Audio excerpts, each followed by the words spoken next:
Здравствуйте, дорогие туркменистанцы и гости нашего канала. Сегодня понедельник, 20 мая 2024 года. Добро пожаловать на политическую платформу демократической оппозиции Туркменистана. Тема сегодняшнего выступления – Туркменистан. Как гарант Конституции превратился в гаранта коррупции.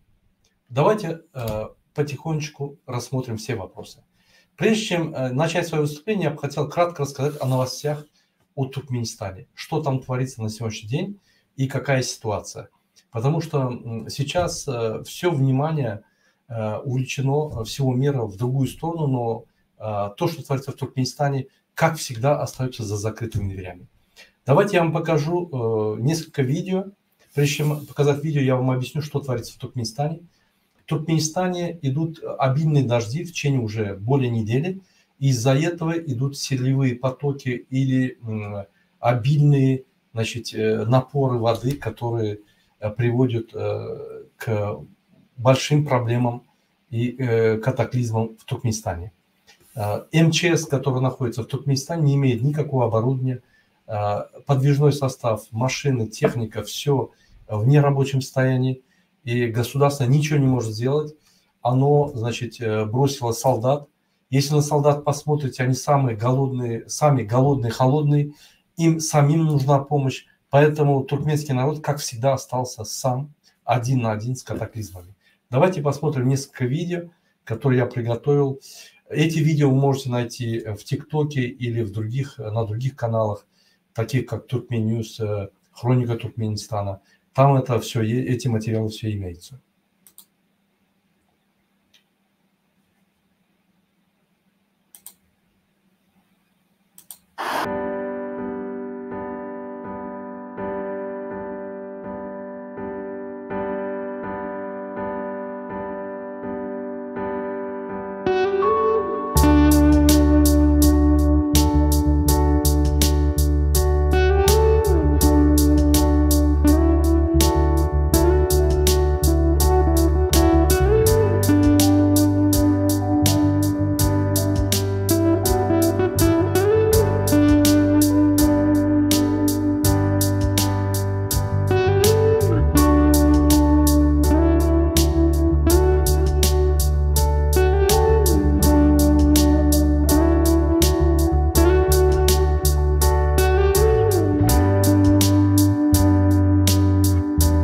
Вот еще одно видео, обратите внимание.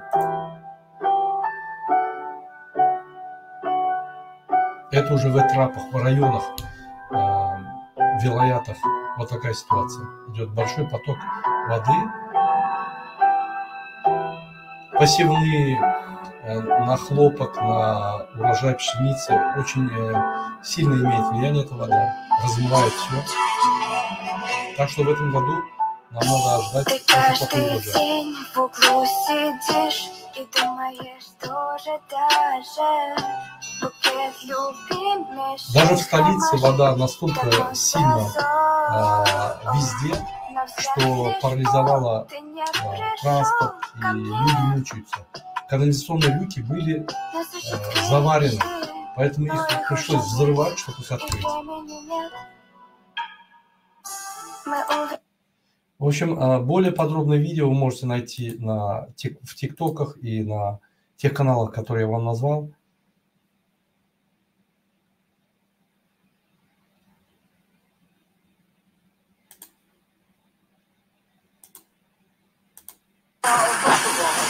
Вот это город Ашхабад, обратите внимание.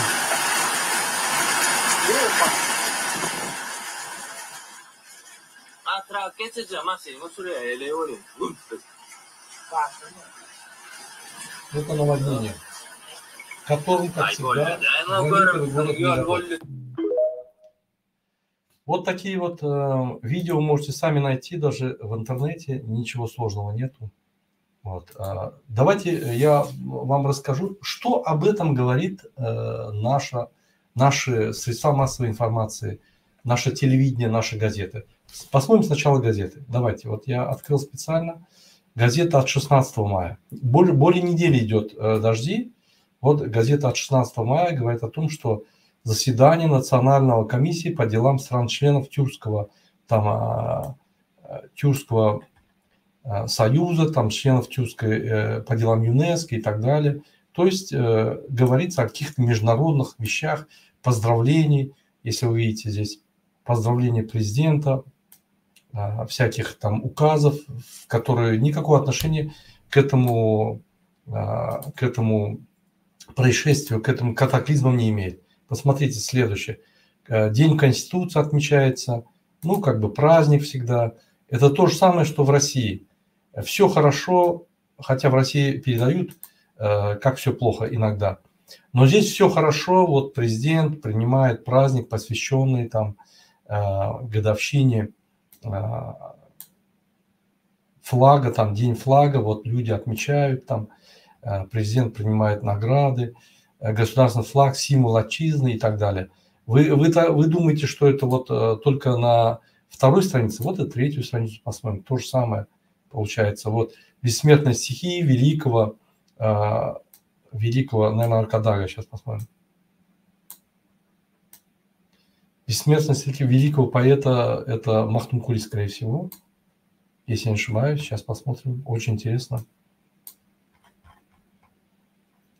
Неотъемлемая часть человеческой культуры, обращение участников международных научных конференций «Кладезь разума» Махтумкули Фараги. Ну, в общем, идут праздники, как намечались, несмотря на катаклизмы. Эти катаклизмы не только в Ашхабаде, по всему Туркменистану. Балканский вилаят, Ахалский вилаят, Лебабский, Марыйский, Ташауский. Эти дожди затронули всех. Но, тем не менее, в средствах массовой информации в Туркменистане все хорошо, никаких проблем нету. Концерт мастеров искусств, там великий поэт всех времен. Вы думаете, это только вот 20 числа так было? Нет, посмотрим вот 21-го, посмотрите. Он поднимает книжку Махтумкули, праздник идет. То есть народ там мучается, значит, тяжелой ситуации из-за катаклизмов. Наш великий президент, гарант Конституции или коррупции, я не знаю. Сейчас посмотрим. Он прославляет книгу Махтумкули и занимается, значит, показательной работой. Может быть, так и надо управлять страной, я не знаю, но, по-моему, это именно то, что не надо делать. Сейчас надо идти, спасать скот, спасать пастбища, значит, с МЧСом работать и так далее. Ну вот и дальнейшая страница то же самое. Если посмотрите, там вот это, если я не ошибаюсь, это мама президента встречается с послом Китая или делегация, то есть прославляет маму президента. Почему-то жену президента не показывают, тоже странно. Причем тут мама президента? В столице состоялась, значит, встреча с мать президента, еще с кем-то. Ну, в общем, о семье. Все о семье. На этой странице, на третьей странице говорится опять о Сердаре Бердымухамедова. Я хочу напомнить, Сердар Бердымухамедов, по-моему, написал уже 2 книги за 2 года правления. Пишет стихи. Если вы спросите у него о книге или о стихах, естественно, он вам не сможет ничего сказать. Но, тем не менее, идет прославление этого режима. Давайте посмотрим дальше, что творится на других полосах этой газеты. Вознесся памятник Махтумкуле. Очень хорошо открывается памятник. Но ничего не говорится о ситуации с народом, о проблемах народа и так далее. Это каждодневная, значит, повестка этих газет и журналов. Вот концерт, танцы, исторические как бы фотографии и так далее. Посмотрим другой день. То же самое, как всегда, на первой странице, это на первой полосе сам президент, заседание Национальной комиссии по делам ЮНЕСКО. Окей. На второй странице его папа, как всегда, обратите внимание, национальный лидер туркменского народа, принял участие в Международном экономическом форуме «Россия. Исламский мир», Казан-форум. То есть все проблемы в Туркменистане, связанные с этими обильными дождями, даже не говорятся и не обсуждаются. Вы подумаете, что это вот в газетах, может, не обсуждается, может, по телевидению показывают там и так далее. Нет. Я вам покажу, вот, пожалуйста, Туркмен хабарлары. Если мы посмотрим здесь. Обратите внимание, как я всегда говорил на туркменском языке, идет заседание. по цифровым технологиям в стране, где нет интернета. Для кого-то это смешно, может быть, для туркменистанцев это обыденный день. В стране нет интернета, или же интернет только через VPN, или интернет настолько слабый, что ничего открыть нельзя. И в это время для развития цифровых технологий президент Туркменистана проводит собрание. Человек находится в здании менее 500 метров рядом, он с ними проводит заседания с использованием цифровых технологий. Это издевательство над разумом человека. Вот, пожалуйста, проводится собрание. Про спорт будет говорить. Вот, обратите внимание, я хотел показать эту фотографию. Мы его называем Робокопом. Я как политик не должен так говорить, но по-другому его не назовешь. Посмотрите, 3 компьютера слева, то есть справа от него, и 3 компьютера слева от него. И обратите внимание, мышки посередине компьютеров. Это говорит о том, что он никогда их не трогал. Он даже не знает, как пользоваться компьютерами. Это очевидно. Потому что вот обратите внимание, бумаги перед ним, куча бумаг. То есть из цифрового только декоративные компьютеры. Поэтому мы его называем в народе Робокоп, Сердар Бердымухамедов. Вот так они делают цифровую технологию. Его папа точно так же имел эти же кадры. Тот же стол, только они поменяли мебель желтого цвета, серо-желтого цвета, было белого цвета. Вот вся разница. Ну, папа его очень любит белый цвет, поэтому белые машины, белые мраморные дома в Ашхабаде. Ну, человек любит белый цвет, что сказать. Это психологическая патология уже. Поэтому психологи правильно поймут, почему национальный лидер любит белый цвет, а другие цвета не признают. Вот, обратите внимание, проходит заседание, обсуждается все, что угодно. Вот заседание кабинета министров, там расширенное заседание, совет безопасности, там что угодно, но ничего об этом не говорится. И, как я говорю, всегда заседание проводит диктор туркменского телевидения. То есть никогда Сердар Бердымухамедов сам не говорит. Он просто не способен. Этот человек не разбирается ни в экономике, ни в администрировании, ни в политике. Этот человек сегодня просто сидит и охраняет кресло своего отца. Потому что на самом деле Туркменистаном управляет вот не этот человек, а его отец Гурбанғұлы Бердымухамедов.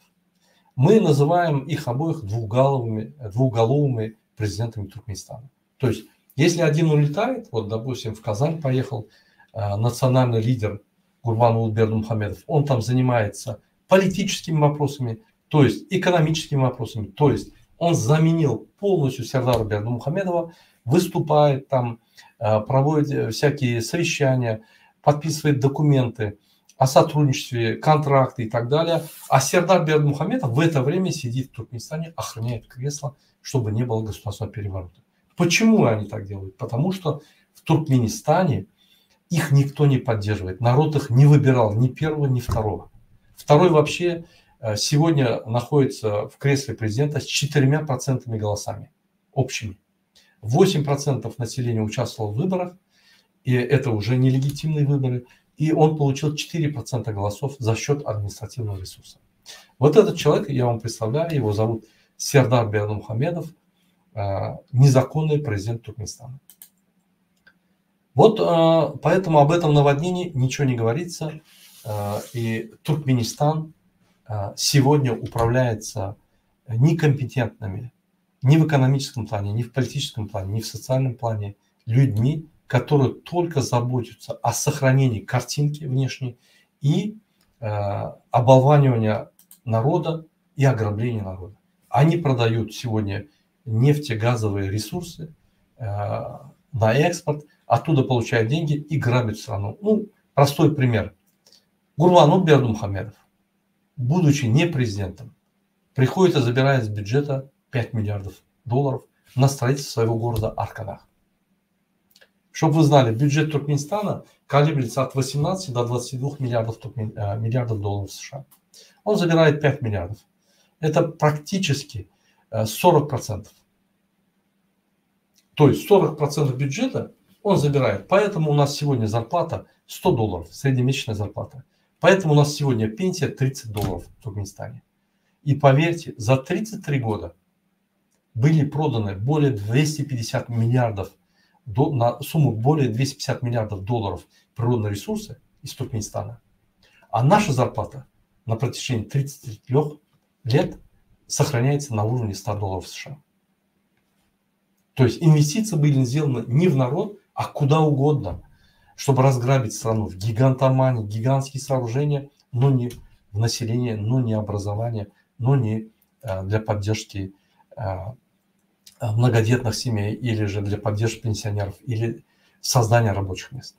В Туркменистане более 50% безработицы. 45% населения находится вне пределов Туркменистана для заработков, для поддержания своей семьи в Туркменистане. Представьте себе, 4-е государство в мире по запасам газа, 45% населения находится за пределами Туркменистана для того, чтобы прокормить семью, как трудовые мигранты. В Туркменистане среднемесячная зарплата в час составляет $0,45 или 45 центов. Сегодня, будучи за пределами Туркменистана, туркменистанцы получают от $1,7 США до $2,8 США. Вот в этих пределах они получают за час. Поэтому выгодно работать за границей. И они не хотят приезжать в Туркменистан, потому что приехать и уехать, это надо паспорт поменять. А это такая большая проблема, что надо заплатить до $3000 США, чтобы выехать из Туркменистана.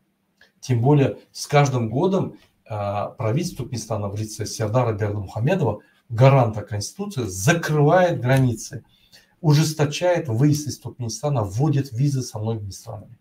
Если страны открываются и развиваются, в глобальную экономику как бы сотрудничают со странами, интегрируются в глобальную экономику, то Туркменистан закрывается и старается построить отдельный коммунизм для клана Бердымухамедовых в отдельно взятой стране Туркменистан. Вот вкратце я рассказал, что творится в Туркменистане для тех наших зрителей, которые не в курсе, потому что про Туркменистан много информации нету. Я вот вкратце состояние туркменистанцев и гаранта Конституции рассказал. Прежде чем продолжить свой выпуск сегодняшний, я бы хотел еще раз показать гаранта Конституции, как он, положа руку на Конституцию, 2 года назад давал свои слова о том, что он будет соблюдать тщательно Конституцию, будет все делать для туркменского народа, чтобы легитимировать свою власть, легитимировать свое назначение, свой выбор, то есть выбор Путина, потому что его Путин авторизировал, чтобы он продолжал быть президентом. Папа передал эстафету сыну, и они вместе управляют страной. Не народ Туркменистана выбирал его. Поэтому давайте послушаем его слова. К этим словам мы еще вернемся в конце нашего выпуска. Президент сайлауларда халкın setlerini oğurlan kezzap Kağızı tarafından Türkmenistan'ın prezident vazifesini Sovet hükmüne alan Türkmenistan'ın beykanun prezidenti Serdar Berdimuhamedov sözsüzden aydıverin.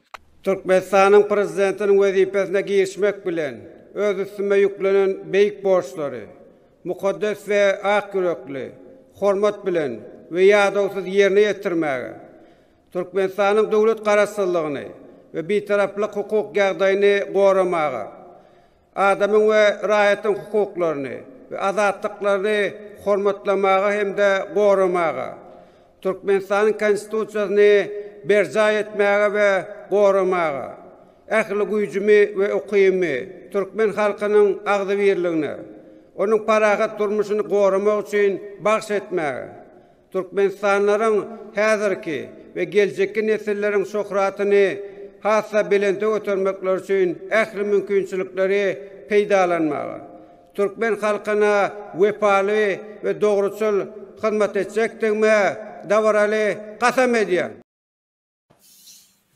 Вот я туркменскому народу и стране буду служить, и для этого я даю свое слово. Вот последние слова, которые Сердар Бердымухамедов произнес. Теперь перейдем к основной теме выступления. Я бы хотел на маленьком примере показать коррупцию, охватившую Туркменистан. Показать, как на это реагирует гарант Конституции или гарант коррупции президент Туркменистана Сардар Бердымухамедов. Давайте посмотрим вот на это фото. Одну секунду.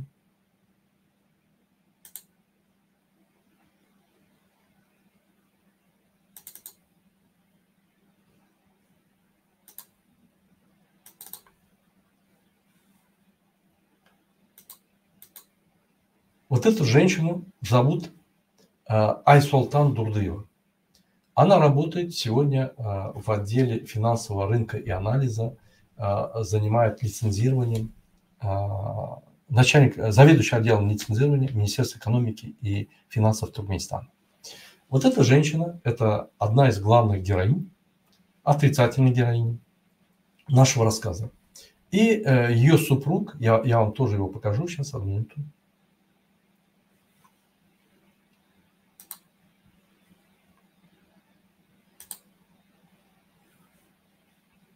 Пожалуйста. Его супруг Гуванч Аразов, пожалуйста, он тоже. Он был военный атташе с 2011 по 2016 год в Пакистане. После этого прибыл в Туркменистан и работал в военкомате до 2022 года. В 2022 году он выехал в Америку и сдался,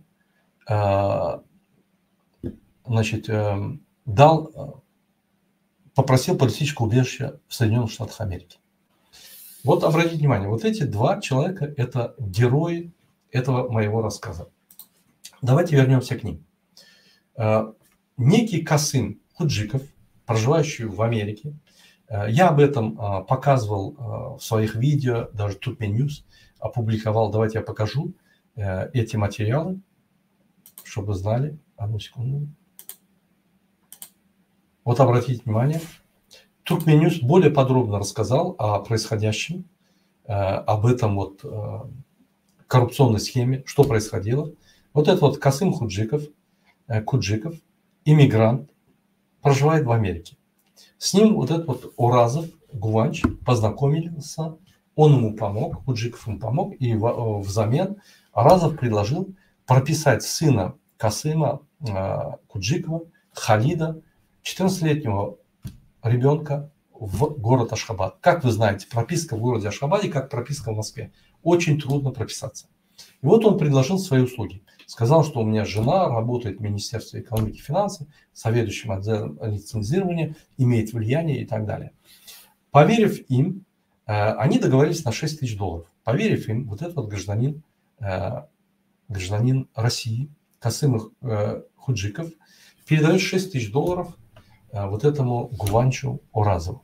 Гуванч Оразов делает все, чтобы эти деньги передали в Туркменистане. Его жена подтвердила, что получила.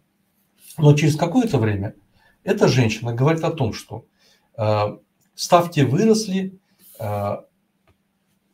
что для маленького ребенка, 3-4-летнего, 6 тысяч достаточно, но ваш сын 14-летний, и вот скоро он паспорт получит, им всем видно, что это приписки, что ради прописки все это делается, опекунство, да, и вот мы можем взять на опекунство вашего сына, да, с Гуванджем, с Аразовым Гуванджем, вот это Айсултан Дурдыева, который работает в министерстве, говорит. Но для этого надо еще добавить, потому что не получится. За 6 тысяч мы не можем, потому что взятку просят и ЗАГС, и нотариальная контора, и отдел опекунства соцобеспечения, и сотрудники национальной безопасности, которые курируют этот материал, и в Хакимлике, то есть в мэрии сотрудники просят, и поэтому 6 тысяч мало, и берет еще 5 тысяч. И вот так этот господин Худжиков по 5 тысяч, по 6 тысяч, по 10 тысяч передает и доводит до 45 тысяч. В итоге эти люди, вот, которых я показал, еще раз я их покажу, вот этот Гуванч и его супруга Айсултан Дурдыева делают прописку, берут опекунство над сыном Касыма, Халидом, и берут опекунство и прописывают к себе в Ашхабаде. То есть, грубо говоря, они взяли 45 тысяч, чтобы с Марийского вилаята одного ребенка прописать в Ашхабаде, чтобы получил тот юноша, значит, 14-летний парень, вырос там и получил паспорт, и получил прописку в городе Ашхабад. Но так как эта женщина имела большие скандалы с этим ребенком, часто наезжала на него, часто наезжала на родителей этого ребенка, Халида. И этот Халид много плакал и нервничал. И один день ее сын, который учился в Москве, прибыл в Туркменистан и избил этого ребенка за то, что он не заварил чай его маме Айсултан Дурдыевой. То есть произошла большая ссора. В течение 6 месяцев они терпели. Значит, этот ребенок мучился, плакал, отцу звонил в Америку. И в конце концов Касым Куджиков решил этого своего ребенка отдельно взять квартиру на него и временно сделать так, чтобы он проживал со своей бабушкой и племянником в отдельной квартире и не досягал, и эти конфликты исчезли, и никто его не досягал. В общем, в итоге этот мальчик с помощью своего папы 2 октября переехал в другую квартиру. И в это же время, 16 октября, несмотря на договоренность вот с этой женщиной Айсултан Дурдыевой, вот я ей показываю, покрупнее покажу, чтобы все видели. Вот этой женщины, они подают в суд о лишении опекунства этого мальчика, о том, что этот мальчик избегает из дома, не ходит в школу, грубит им и так далее, и так далее. Все наоборот показали и лишают опекунства 16 октября 2023 года. То есть этот суд состоялся в городе Ашхабаде. Вот я покажу очень многие документы. Сейчас. Очень многие документы я покажу чуть позже. Вот этот суд состоялся 21 октября. На этот суд не были приглашены ни родители, ни уведомлены. И этот суд прошел в закрытом режиме. Решение было сделано, тут же его, значит, вытащили с прописки, поменяли его метрики, и этот парень остался ни с чем. Потеряли $45 тысяч. Другими словами, как говорят в народе, просто кинули. Вот так туркменские чиновники, один бывший военный атташе, который просит политическое убежище, якобы пострадавший, а другая работник, заведующим отделом анализа финансовых рынков и лицензирования Министерства экономики и финансов, Айсултан Дурдыева, использует свое положение, решает задачи, прописывает и берет взятки. Это мошенничество в открытом виде. Вот давайте мы посмотрим на некоторые документы, которые я хотел бы вам показать и вас ознакомить с этими документами. Вот это вот сам Гуванч. Вот это паспортные данные этой Айсултан. Вот это вот сам Гуванч. Вот он в Нью-Йорке, как я говорил, у него драйвер лиценз, то есть удостоверение о том, что вот его паспорт, вот этот Касым пострадавший. И вот заявление нашего, то есть пострадавшего человека Касыма Худжукова, которого он отправил в Туркменистан, в главную прокуратуру, значит, в Генеральную прокуратуру, в суд, в Верховный суд, в Министерство справедливости, президенту Туркменистана. Вот на каждое его отправленное письмо он получил, значит, вот такой корешок, что он отправил Туркменистан, Баш прокуратуру, то есть Генеральному прокурору Туркменистана. Вот он заплатил определенную сумму, да, и он получил номер о том, что это зарегистрировано, получено письмо. Так? Вот он отправил это городской суд Ашхабада, он отправил, где проходил суд. Вот он получил тоже корешок, что он отправил письмо. Вот он получил опять номер, где подтверждает, что принято письмо. Вот само письмо, вот которое он отправил. Первое письмо, это он отправил, пардон, я не показываю, оказывается, эти все документы я вам сейчас покажу. Вот начнем с корешка, чтобы вы видели. Вот и корешок. Смотрите, Генеральная прокуратура Туркменистана. Обратите внимание. Следующий, он получил номер о регистрации своего письма. Следующий он отправил в городской суд Ашхабада. Вот он получил, значит, уведомление о том, что оно зарегистрировано. Вот само письмо. Туркменистан Ашхабад мемлекетіне. Так, первое письмо. Вот он второе письмо. Вот Генеральной прокуратуре письмо он отправил. Вот корешки Министерства справедливости он отправил документ. Вот, вот сам документ, копия. Вот, то есть кому? Министерство справедливости. Вот то видео, о котором я говорю, я выступал недавно.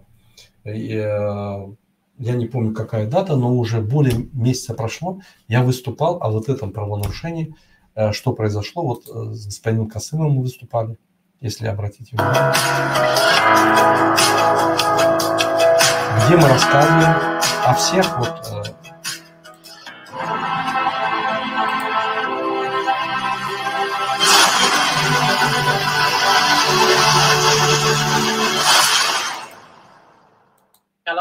Вот сам Касым. Benim yanına oturuyorum. Şuları vermeli soğudu var. Onun adarkası var şulan. Şuları vermedi. Eğer hem medatlar bulaşıya bedip şahadetname alınyan, 5 günlük şahadetname alaymat katılır. Sizin büyük mukaddes borcunuz kezapçılık, yanlıklık, bir düzgünçülük, bir hepbetçilik şamalyadı.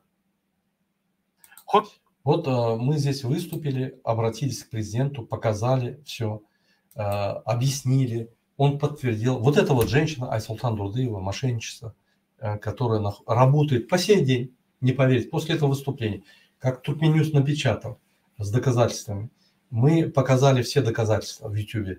Эта женщина продолжает работать. Почему? Потому что она заплатила за все. И это и есть гарантия в Туркменистане. Гарантия президента Конституции, как гарант, оно не работает. Работает только взятка. Вот этот гуанч, вот эти их документы.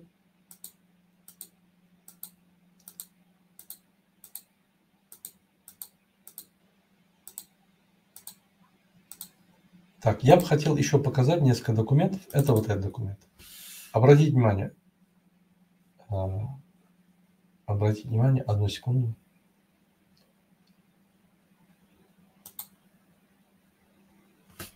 Одну секунду, я вам покажу сейчас этот документ.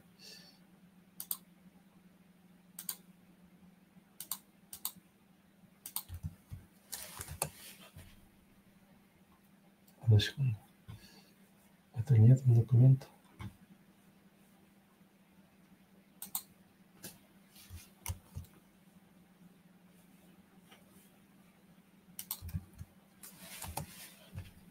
Он не открывает это. Мы сделаем по-другому. Сейчас я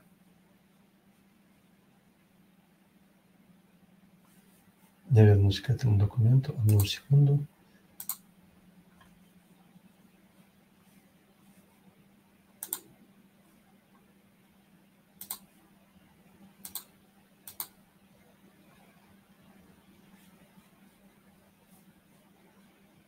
Вот обратите внимание.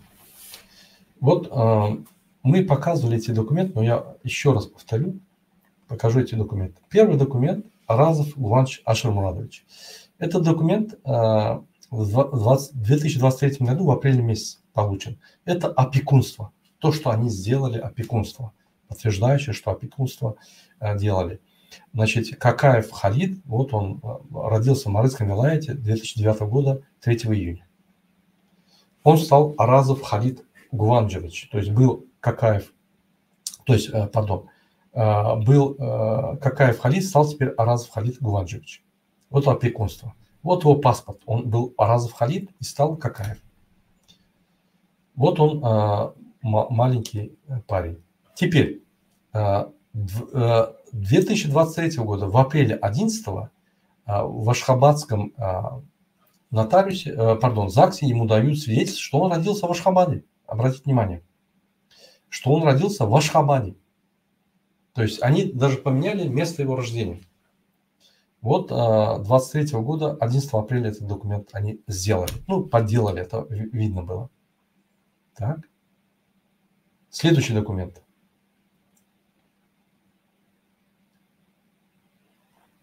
Следующий документ. Вот они его лишили. Сейчас, одну минуту, я вам покажу. Это еще одно, значит, оригинальная метрика этого парня, молодого парня Халида, что он родился 9 года, 3 июня. Вот оно было получено. Это оригинальное его свидетельство о рождении. Второй раз они сделали, что он родился в Ашхабаде. И третий раз они сделали третье свидетельство, вот 2024 года января, 17 января, что опять он взял свою фамилию и родился в Марыйском вилаяте.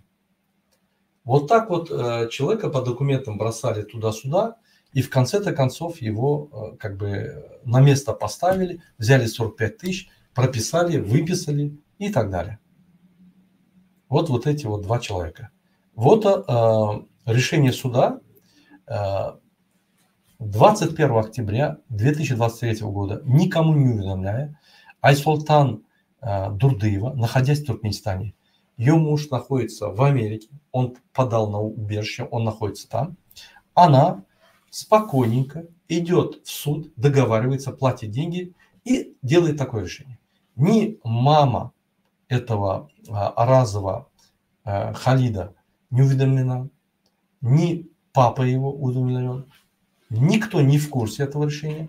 И 21 октября они делают это решение, никому не говорят, и это решение вступает в силу 17 или 16 января 2024 года. То есть втихую, как делают все мошенники, как делают все чиновники, втихую, чтобы никто не знал. И на основании этого документа 17 января 2024 года они идут в нотариус, то есть, пардон, в ЗАГС Ашхабадский и меняют опять это свидетельство. То есть это мошенничество уже настолько очевидно, что уже даже невозможно это объяснить по закону.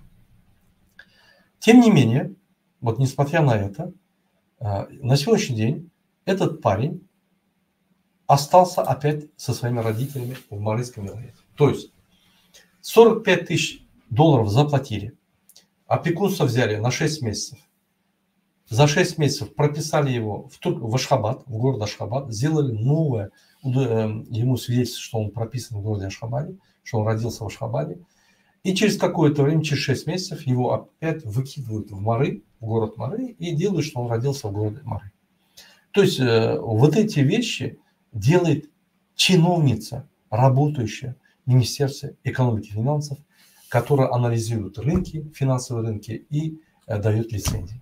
Как вы думаете, она берет взятки на своей работе или нет? Если она, помимо того, что она работает как госчиновница, проводит незаконную прописку в город Ашхабад и оттуда убирает и тем самым ограбляет людей на 45 тысяч долларов. Вот об этом я хотел рассказать. Вот эти документы доказывают все. Достаточно Генеральной прокуратуре заняться этим делом, и можно все доказать. Даже далеко ходить не надо, как говорится в народе. Почему я это все показываю? На сегодняшний день Генпрокуратура никаких действий не приняла. Эта женщина, Ахсултан Дурдыева, как ходила, так и ходит на работу свою. Является, наверное, ведущим специалистом там и так далее, и так далее. И вот эта женщина наверняка опять кого-то обманет. Наверняка опять будет делать мошенничество, потому что этих денег недостаточно, чтобы прожить до конца жизни. Два мошенника. Один, используя государство, узнавая все тайны Туркменистана, являясь военным атташе, контрразведчиком, спокойно сдается в Америке, и ничего не происходит. Это преступление против государства, это предательство Родины. Но в это время его жена работает спокойно в Министерстве экономики и финансов, то есть человек совершил государственное преступление, измена Родины. Его жена спокойно работает. Может, она же тоже работала в Пакистане в отделе посольства, ну, скорее всего, тоже сотрудница национальной безопасности. Но, тем не менее, делая мошенничество, нарушая все нормы, законы Туркменистана, спокойно и муж ее, и она работает. Более того, я расскажу совсем интересную вещь. Вот этот человек организовал несколько звонков Касыму, вот этому парню, Касыму Худжикову, и угрожал отправить мексиканцев, там, отправить итальянскую мафию, чтобы его наказать, убить, избить и так далее. Угрожал. И угрожает. То есть эти люди привыкли нарушать законы, что, находясь в демократической стране, как Америка, они продолжают делать то же самое, что они делали в Туркменистане, в Пакистане там, и так далее. Почему я это все рассказываю? Только потому, что еще раз хочу подтвердить, что Туркменистан находится на 170-м месте по коррупции. И эту коррупцию никто, как говорится, не придумал. Она имеется, и на это есть все доказательства. Обратите внимание, уважаемые граждане Туркменистана и гости нашего канала. Вот я вам показываю рейтинг стран по уровню коррупции. Вот эта компания Transparency International дает данные, то есть они изучают коррупцию в разных странах, у них есть свои эксперты, изучают материалы, интернет, на местах все и делают заключения. Этими данными пользуются во многих странах. Многие бизнесмены, государства, экспертные комиссии, правозащитные организации и так далее. Обратите внимание, уровень коррупции 0, это значит, что он отсутствует. 100 это значит уровень коррупции очень высокий. Самые свежие данные по итогам 2022 года, которые опубликованы в 2023 году. Обратите внимание, вот страны, и Туркменистан находится, обратите внимание, на 170-м месте Туркменистан из 180 стран. После нас Бурунди, Экваториальная Гвинея, Гаити, Северная Корея, Ливия, Йемен, Венесуэла, Южный Судан, Сирия и Сомали. Вот, зная вот эти цифры, вот президент Туркменистана, зная, что есть коррупция, зная, что чиновники воруют, зная все, за 2 года никого не поймал, не посадил, не наказал, не показал, не ведет какую-то программу по борьбе с коррупцией. Почему? Напишите в своих комментариях, как вы думаете, почему. У меня вопрос вот к гаранту Конституции или так называемому гаранту коррупции президенту Туркменистана Саглагу Бердымухамедову. Куда смотрел на все происходящее такая организация, как опека над несовершеннолетними гражданами Туркменистана? Есть социальная служба, опека вот этим вот детям. Куда она смотрела? Одного ребенка прописали, опекунство дали, тут же выкинули через 6 месяцев. Они сами, опекуны, получили деньги, опекунство, отдел организации опекунства получило деньги, ну хотя бы они должны были как-то отреагировать. Никакой реакции. Почему сотрудники нотариальной конторы, ЗАГСа, опеки, хакимлика, национальной безопасности свободно берут взятки и делают любые документы и любые решения? С чем это связано? С тем, что вы являетесь гарантом коррупции, или с тем, что вы тоже в доле этих коррупционных схем? Вот на этот вопрос я бы хотел получить на самом деле ответ. Почему на официальное заявление Касыма Худжикова нет ответов от Генеральной прокуратуры, нет ответов от Министерства Адалата, то есть Министерства справедливости, нет ответов от городского суда Туркменистана? Потому что в Туркменистане коррупционные чиновники между собой быстро договариваются из-за этого? Или потому что вы сами являетесь гарантом коррупции?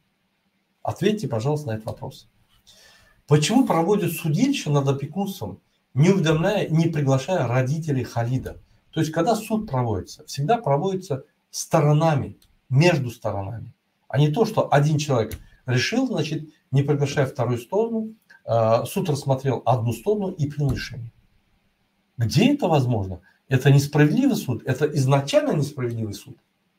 Почему вот эти грубые нарушения в Туркменистане происходят? Я вам скажу. Потому что мы находимся на 170-м месте.